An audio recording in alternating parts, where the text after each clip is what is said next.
कैसा होगा इस बार विलेन? क्या रूबीना ज्वाइन करेगी रॉ?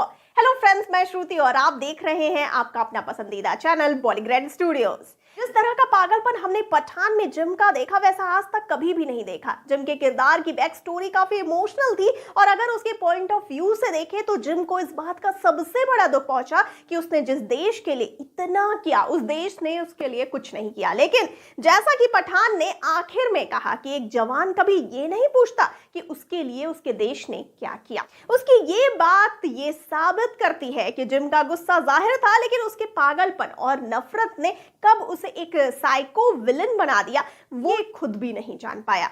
खैर, अब तो पठान ने जिम को खत्म कर दिया है, लेकिन पठान 2 आना अभी भी बाकी है और इस बार का विलेन जिम से ज्यादा खतरनाक होगा। एक ऐसा साइको इंसान जिसके जहन में सिर्फ एक बात होगी, हिंदुस्तान को कैसे खत्म किया जाए, मानो ये उसकी जिंदगी का मकसद हो। इस बार पठान 2 के विलेन को हम मार्वल के लोकी के साथ कंपेयर कर सकते हैं। लोकी एक ऐसा विलेन है जिसकी बैक स्टोरी ने हम सबको बहुत रुलाया है। वो बुरा नहीं था, लेकिन हालातों ने उसे बुरा करने पर और दुनिया को तबाह करने पर जैसे मजबूर कर दिया था।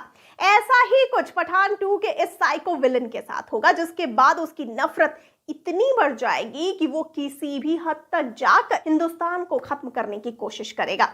जैसे पठान में केमिकल अटैक की स्टोरी दिखाई गई, वैसे ही इस बार ये साइको विलन लेगा AIS का सहारा, जिससे हम सभी जानते हैं कि AI जितना यूजफुल है उतना अगर गलत हाथों में पड़ जाए तो खतरनाक भी है।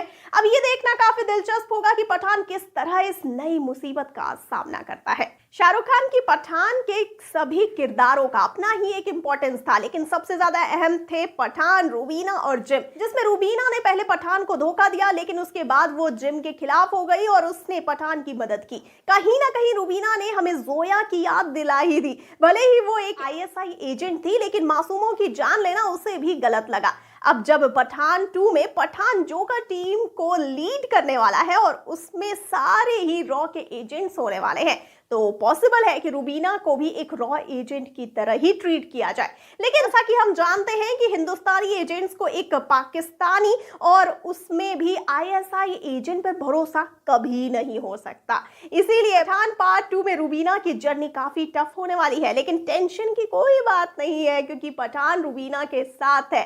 साथ ही पार्ट 2 में हमें रूबीना के और भी काफी खतरनाक स्टंट्स देखने को मिलने वाले हैं। तो आपको क्या लगता है, कैसी होगी पठान 2? अपनी राय हमें बताइए कमेंट सेक्शन में और जाते जाते इस वाले वीडियो को कर दीजिए लाइक और शेयर और चैनल को सब्सक्राइब करना बिल्कुल ना भूलिए और मुझे यानी कि श्रुति को दीजिए इजाजत। नमस्कार।